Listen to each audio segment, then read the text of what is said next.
வாழ்க, நாதன் தாழ் வாழ்க, இமைப்பொழுதும் மின்னின்றி நீங்களாதான் தாழ் வாழ்க. ஓம் நம சிவாய, ஓம் நம சிவாய, ஓம் நம சிவாய. குரு பிரம்மா, குரு விஷ்ணு, குரு தேவோ மகேஸ்வர, குரு சாட்சாத் பரம்பிரம்மா தஸ்மை ஸ்ரீ குருவே நமக. அனைவருக்கும் இனிய தமிழ் புத்தாண்டு நல்வாழ்த்துக்கள். தமிழ் வருடமானது குரோதி வருடம். இந்த வருடம் வந்து பாத்தீங்கன்னா தமிழுக்கு குரோதி வருடம் அப்படின்னு சொல்லுவோம். இந்த தமிழ் புத்தாண்டானது ஆங்கிலத்துக்கு ஏப்ரல் 14ஆம் தேதி ஞாயிற்றுக்கிழமை வந்து பிறக்குதுங்க. பிறக்கக்கூடிய நட்சத்திரம் அப்படின்னு பார்த்தோம்னா திருவாதிரை நட்சத்திரத்திலையும் மிக அருமையான முருகனுக்கு உகந்த சஷ்டி திதியிலையும் இந்த தமிழ் வருடம் பிறக்க போகுதுங்க. இது அற்புதமான வருடம். இந்த வருடம் பிறக்கும் போது கிரக சஞ்சாரங்கள் எப்படி இருக்கு அப்படின்னு சொல்லி பார்ப்போம். மேஷத்துல சூரியன் குருவும் இருக்காங்க, மிதுனத்துல சந்திரன், அடுத்து கன்னியில கேது, கும்பத்துல செவ்வாய் சனி, மீனத்துல 3 கிரகங்கள் ராகு புதன் சுக்கிரன். இதுதான் வந்து பாத்தீங்கன்னா இந்த வருடம் பிறக்கும் போது இருக்கக்கூடிய கிரக அமைப்பு. இந்த வருஷம் பாத்தீங்கன்னா குரு பயிற்சி அப்படிங்கிறது வந்து இருக்குங்க. எப்ப திருக்கணிதப்படி அப்படின்னு சொல்லி பார்த்தோம்னா குரு வந்து 30/4/2024 அன்னைக்கு சித்திரை 17ஆம் தேதி மேஷத்துல இருந்து ரிஷபத்துக்கு பயிற்சி ஆகிறார். அது மட்டும் இல்லாம இந்த தமிழ் வருடத்துல பங்குனி மாதம் 14ஆம் தேதி சனி பயிற்சி இருக்குங்க. சனி வந்து கும்பத்துல இருந்து மீன ராசிக்கு பயிற்சி ஆகக்கூடிய அமைப்பு. அது மட்டும் இல்லாம இந்த வருடம் பங்குனி மாதம் 14ஆம் தேதி ஒரு விசேஷமான ஒரு நாளுங்க. ஏன் அப்படின்னா 6 கிரக சேர்க்கை அந்த நாள்ல வந்து நிகழ போகுது. என்னென்ன கிரகங்கள் அப்படின்னு பார்த்தோம்னா சூரியன், சந்திரன், புதன், சுக்கிரன், சனி, ராகு அப்படின்னா வந்து பாத்தீங்கன்னா 6 கிரகங்கள் இந்த நாள்ல வந்து ஒரே ராசி மீன ராசியில வந்து நிகழ போகுதுங்க. இந்த மாதிரி அமைப்பு மறுபடியும் 2070 தான் வந்து நடக்க போகுது. 1962 வந்து பாத்தீங்கன்னா 8 கிரகங்கள் வந்து ஒரே ராசியில இருந்துச்சு.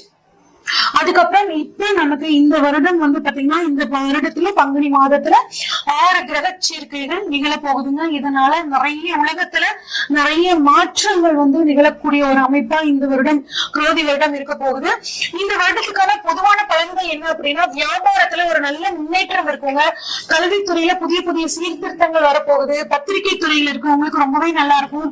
பதிப்பகத்துல வந்து இருந்தவங்களுக்கு இந்த வருடம் செழிப்பாக இருக்கும். ஏன் அப்படின்னா நிறைய பேர் புத்தகங்கள் படிக்க ஆரம்பிப்பாங்க. அதனால புத்தகத்துறை பத்திரிகை துறை ரொம்ப நல்லா இருக்குங்க. மருத்துவத்துறையில புதிய புதிய கண்டுபிடிப்புகள் நல்லா இருக்கும். வானியல் ஆய்வு அதாவது அஸ்ட்ரானமி ஃபீல்ட்ல ரொம்பவே இந்த வருடம் நல்லா இருக்கும். இந்தியாவுக்கு வந்து பாத்தீங்கன்னா வெளிநாட்டு உதவிகள் நிறைய கிடைக்கும். ஆடி மாதம் 3ஆம் தேதியில இருந்து ஐப்பசி மாதம் 12ஆம் தேதி வரைக்கும் ஒரு நல்ல மழைப்பொழிவு இருக்குங்க. கலைத்துறையினருக்கு நன்மை. கலைத்துறையிலிருந்து ஒருத்தர் வந்து அரசியலுக்கு வர்றதுக்கான வாய்ப்புகள் இந்த வருடம் நல்லாவே இருக்கு. பெண்களுக்கு ஒரு நல்ல முன்னேற்றமான வருடம். ஐப்பசி மாதம் 20ஆம் தேதியிலிருந்து மார்கழி மாதம் 13ஆம் தேதி வரைக்கும் பெண்கள் தங்களது துறையில் மிகச்சிறந்த சாதனைகளை படைப்பார்கள். இயந்திர உற்பத்தி வந்து பாத்தீங்கன்னா அதிகமாகும். பெண் கலைஞர்களுக்கு கலைத்துறையில் இருக்கக்கூடியவர்களுக்கு வந்து பாத்தீங்கன்னா பாராட்டுக்கள் விருதுகள் நிறைய கிடைக்கும். ஆஸ்கர் அவார்டு மாதிரியான அவார்டுகள் உயரிய விருதுகள் வந்து அவங்களுக்கு கிடைக்கிறதுக்கான வாய்ப்புகள் நிறையவே இருக்குங்க. அடுத்து வெளிநாட்டு பொருள் ஏற்றுமதி இறக்குமதி தொழில் வந்து பாத்தீங்கன்னா ரொம்ப நல்லா இருக்கும். மக்கள் கிட்ட வந்து கண்ணில கேடு இருக்கிறதுனால மக்கள் கிட்ட தெய்வ பக்தி ஆன்மீக விஷயங்கள்ல வந்து பாத்தீங்கன்னா நாட்டம் அதிகமாகும். ஆனா விஷ காய்ச்சல் ராகு மீனத்துல இருக்கிறதுனால விஷ காய்ச்சல் மூலியமாக வந்துட்டு சில தொந்தரவுகள் வரும். ஆனா அதுக்குரிய மருந்துகள் வந்து சரியா கண்டுபிடிக்கப்பட்டு அந்த வியாதிகள்ல இருந்து வெளிவரத்துக்கான ஒரு சூழலும் கிடைக்கும். ஏன்னா மருத்துவத்துறை சூப்பரா இருக்க போகுது. புதிய மாவட்டங்கள் வந்து பாத்தீங்கன்னா தமிழ்நாட்டுல பொறுத்த வரைக்கும் நிர்வாக வசதிகளுக்காக பிரிக்கக்கூடிய ஒரு அமைப்புல இருக்குங்க. அடுத்து வந்து கம்ப்யூட்டரோட விலை, அதுக்கப்புறம் தொலைத்தொடர்பு சாதனங்களோட விலை வந்து கொஞ்சம் உயரும். ஆன்லைன் பிசினஸ் வந்து ரொம்ப நல்லா இருக்குங்க. ஆனா ஆன்லைன் மோசடிகள் அதிகமா நடக்கிறதுக்கான வாய்ப்புகள் இருக்கு. பணத்தை இன்வெஸ்ட் பண்ணும் போது ஆன்லைன்ல கொஞ்சம் கவனமா இன்வெஸ்ட் பண்ணிக்கிறது நல்லதுங்க. விவசாயம் நல்லா இருக்கும். விவசாயம் சார்ந்த மதிப்பு கூட்டு பொருட்களுக்கு நல்ல ஒரு விலை கிடைக்குங்க. விளையாட்டு துறையில இந்தியா வந்து மிகச்சிறந்த சாதனையை படைக்கும். இது வந்து பொதுவான பலன்கள்ங்க. இப்ப நம்ம ஒவ்வொரு ராசிக்கும் வந்து பாத்தீங்கன்னா இந்த தமிழ் புத்தாண்டு பலன்கள் எப்படி இருக்கு அப்படின்னு சொல்லி பார்ப்போம். மிதுனராசிக்காரங்களுக்கு இந்த தமிழ் புத்தாண்டு பலன்கள் எப்படி இருக்குன்னு பார்ப்போங்க. மிதுனராசியை பொறுத்த வரைக்கும் வாழ்க்கையில ஒரு நல்ல படிப்படியான ஒரு முன்னேற்றம் அப்படிங்கிறது கட்டாயம் கிடைக்குங்க. நிறைய நிறைய செலவுகள் பண்ணுவீங்க. குடும்ப சந்தோஷத்துக்காக நிறைய செலவு பண்ணுவீங்க. குறிப்பாக வீடு கட்டும் யோகம் உங்களுக்கு வந்து பாத்தீங்கன்னா நல்லாவே இருக்கு. குடும்பத்தின் மூலியமாக உங்களுக்கு பணவரவு கிடைக்கிறதுங்க. பேச்சை மூலதனமாக கொண்டு செயல்படுறவங்களுக்கு வந்து பாத்தீங்கன்னா இந்த வருடம் ஒரு மிகச்சிறந்த ஒரு நன்மை கொடுக்கக்கூடிய வருடமாக இருக்கும்.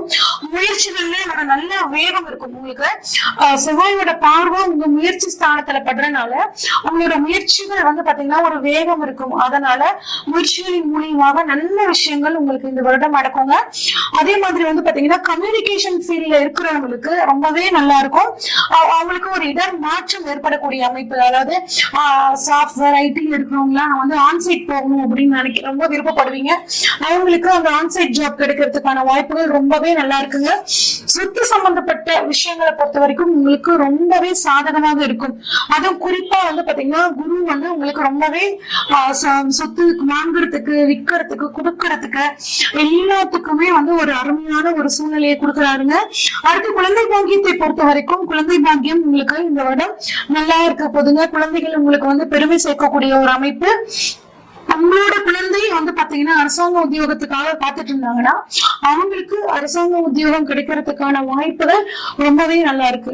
உங்க குழந்தை பிறந்த குழந்தையா இருந்துச்சுன்னா உங்க குழந்தையோட நேரம் உங்களுக்கு அரசாங்க உத்தியோகம் கிடைக்கிறதுக்கான வாய்ப்புகளும் ரொம்பவே நல்லா இருக்குங்க. பெண்களுக்கு வந்து பாத்தீங்கன்னா கல்வியில ஒரு நல்ல முன்னேற்றம். இந்த மிதுன ராசியில இருக்கக்கூடிய குழந்தைகள், பெண் குழந்தைகளுக்கு படிப்புல ஒரு அருமையான முன்னேற்றம் கிடைக்குங்க. நல்ல மதிப்பெண்கள் வாங்குவாங்க, நல்ல ஞாபக சக்தி கிடைக்கும், அவங்களுக்கு ஒரு நல்ல வேலை கிடைக்கும்.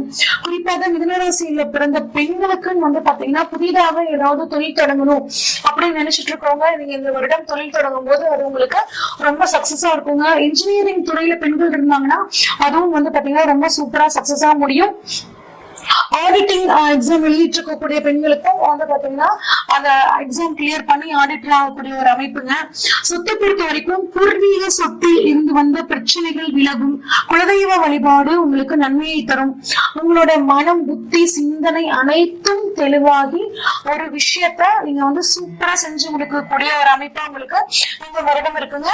உங்களுக்கு வேலை வாய்ப்பை பொறுத்த வரைக்கும் இந்த வருடம் வேலை இல்லாதவர்களுக்கு வேலை கிடைக்கிறதுக்கான ஒரு அருமையான அமைப்புங்க. வேலையில இருக்கிறவங்க கூட இருக்கிறவங்க சக பணியாளர்கள் கிட்ட கொஞ்சம் அட்ஜஸ்ட் பண்ணி போறது வந்து பாத்தீங்கன்னா நல்லது. குறிப்பாக உங்களை விட வயதுல அதிகமாக இருக்கக்கூடிய சீனியர்ஸ்க்கு தகுந்த மரியாதை கொடுப்பதன் மூலியமாக அவர்களோட சப்போர்ட் உங்களுக்கு கிடைக்கும். அதன் மூலியமாக நல்ல ஒரு உங்களுக்கு ப்ரமோஷன்ஸ் கிடைக்கிறது அந்த மாதிரியான அமைப்பு வந்து கிடைக்க போகுதுங்க. அதே மாதிரி கோர்ட்டு கேஸ், வம்பு வழக்கு எல்லாமே உங்களுக்கு இந்த வருடம் சாதகமாக முடியக்கூடிய அமைப்புங்க. உடல் ஆரோக்கியத்துல நீண்ட நாட்களாக ஏதாவது வியாதிகள் இருந்து வந்துச்சு அப்படின்னா அது இந்த வருடம் வந்து பாத்தீங்கன்னா உங்களுக்கு சரியாகுங்க. உங்களுக்கு 11ல வந்து பாத்தீங்க அப்படின்னா 7ஆம் அதிபதி வந்து இருக்காரு. இது வந்து ஒரு அற்புதமான அமைப்புங்க. உங்க வாழ்க்கை துணையின் மூலியமாக உங்களுக்கு நன்மை கிடைக்க போகுதுங்க. திருமணம் ஆகாதவர்களுக்கு திருமணம் நடக்கிறதுக்கான ஒரு அற்புதமான அமைப்பு. வாழ்க்கை துணை வழி சொத்து, அதாவது உங்க மாமனார் மாமியார் சொத்து உங்களுக்கு கிடைக்கிறதுக்கான வாய்ப்புகள் உங்களுக்கு ரொம்பவே நல்லா இருக்கு. உங்களோட வாழ்க்கை துணைக்கு உத்தியோகம் கிடைக்கக்கூடிய, அரசாங்க உத்தியோகமாகட்டும் உத்தியோகத்துக்காகட்டும் கிடைக்கக்கூடிய ஒரு அமைப்பு ரொம்பவே நல்லா இருக்குங்க. இட்லி குரு பாக்குறாங்க. இது வந்து பாத்தீங்கன்னா ஒரு அற்புதமான அமைப்பு. திடீர் அதிர்ஷ்டங்கள் மூலியமாக பெரும் பணவரவு, இன்சூரன்ஸ் மூலியமாக பணவரவு. ரொம்ப நாளா இன்சூரன்ஸ் கேஸ் நடந்துட்டு இருக்குங்க, அது தீர்வே வரமாட்டேங்குது அப்படின்னு நினைச்சிட்டு இருக்கிறவங்களுக்கு அதன் மூலியமாக பணவரவு அப்படிங்கிறது கட்டாயம் கிடைக்கும். அது நீண்ட நாளா ஒரு சர்ஜரி பண்ணலாம்னு நினைச்சிட்டு இருக்காங்க, ஆனா எனக்கு பயமா இருக்கு அப்படின்னு நினைச்சிட்டு இருக்கிறவங்களுக்கு பயம் விலகி ஒரு நல்ல டாக்டர் கிடைச்சி நல்ல சர்ஜரி நடந்து அதன் மூலியமாக உங்களுக்கு வியாதிகள் குணமாகக்கூடிய ஒரு அற்புத காலகட்டமாக இருக்குங்க. வாகனங்கள்ல மட்டும் போக்குவரத்துல கொஞ்சம் கவனமா இருக்கணுங்க. போகும்போது ப்ராப்பரா ஹெல்மெட் போட்டுக்கிறது, இன்சூரன்ஸை வந்து நம்ம கரெக்டா கட்டி வச்சிருக்கிறது, இரவு நேர பயணத்தை வந்து கொஞ்சம் தவிர்த்துக்கிறது, இந்த மாதிரி எல்லாம் வந்து இருந்தீங்க அப்படின்னா இந்த இடம் உங்களுக்கு நல்லாவே இருக்குங்க. பத்துல வந்து பாத்தீங்கன்னா புதன், சுக்கிரன், ராகு இந்த கிரக அமைப்புகள் இருக்கு.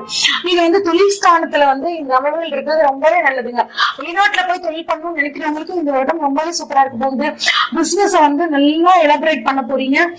பெண்கள் மூலியமாக பெண்கள் சம்பந்தப்பட்டு பெண்களோட ஆடை ஆபரணங்கள் சம்பந்தப்பட்டு ஆடம்பர பொருட்களை வந்து தயாரிக்கிறவங்களுக்கு இந்த வருடம் வந்து பாத்தீங்கன்னா ரொம்பவே நல்லா இருக்குங்க. குறிப்பாக சாஃப்ட்வேர் துறையில இருக்கிறவங்களுக்கு இந்த வருடம் மிகச்சிறந்த வருடமாக இருக்க போகுதுங்க. இம்போர்ட் எக்ஸ்போர்ட் பண்றவங்களுக்கும் இந்த வருடம் ரொம்பவே சூப்பரா இருக்கும். 11 சூரியன் இருக்கிறது வந்து பாத்தீங்கன்னா தந்தையோட உடல் ஆரோக்கியம் சூப்பரா இருக்கும். அப்பாவோட தொழில் பண்றவங்களுக்கு நல்லா இருக்கும். அப்பாவுக்கும் உங்களுக்கும் ஏதாவது பிரச்சனைகள் இருந்து வந்துச்சுன்னா அது வந்து இந்த வருடம் வந்து சரியாகக்கூடிய ஒரு அமைப்புல இருக்குங்க. நீண்ட நாட்களாக ஒரு சொத்தை வந்து என்னால விற்கவே முடியல அப்படின்னு கவலைப்பட்டு இருக்கிறவங்களுக்கு இந்த வருடம் அந்த சொத்துக்கள் வித்து அதன் மூலியமாக வருமானம் வரும். அதை வச்சு ஒரு வீடு கட்டணும், இன்னொரு நிலம் வாங்கணும் அப்படின்னு இருக்கக்கூடிய உங்க கனவு இந்த வருடம் நிறைவேறுங்க. அவங்களுக்கான பரிகாரம் அப்படின்னா தயிர் சாதம் தானம் பண்றது ரொம்பவே நல்லதுங்க. அதே மாதிரி பார்வதி வழிபாடும் நாமகிரி தாயார் வழிபாடும் இந்த வருடம் உங்களுக்கு எல்லா விஷயங்களையும் சாதகமாக மாற்றி கொடுக்கும். இது வரைக்கும் நம்ம பார்த்த அனைத்துமே வந்து பாத்தீங்கன்னா பொதுவான பலன்கள் தாங்க. உங்களோட சுய ஜாதகத்துல கிரகங்கள் எங்க இருக்காங்க, குறிப்பா வருடக்கோள்களான குரு ராகு கேதுக்கள் எங்க இருக்காங்க, இதையும் கோச்சாரத்துல இருக்கக்கூடிய கிரக அமைப்பையும் வச்சு பார்க்கும்போது துல்லியமான பலன்களை எடுக்க முடியுங்க. உங்களோட ஜாதகத்தை இப்ப என்ன பலன்கள் நடக்குதுன்னு நீங்க தெளிவா தெரிஞ்சுக்கணும் அப்படின்னா ஸ்கிரீன்ல தெரியல வாட்ஸ்அப் நம்பருக்கு உங்களோட ஜாதகத்தை அனுப்பிச்சு வைங்க. ஃபுல்லா உங்களோட ஜாதகத்தை ப்ரெடிக்ட் பண்ணிட்டு உங்களுக்கான கைடன்ஸை கொடுக்குறேங்க. நன்றி, வணக்கம்.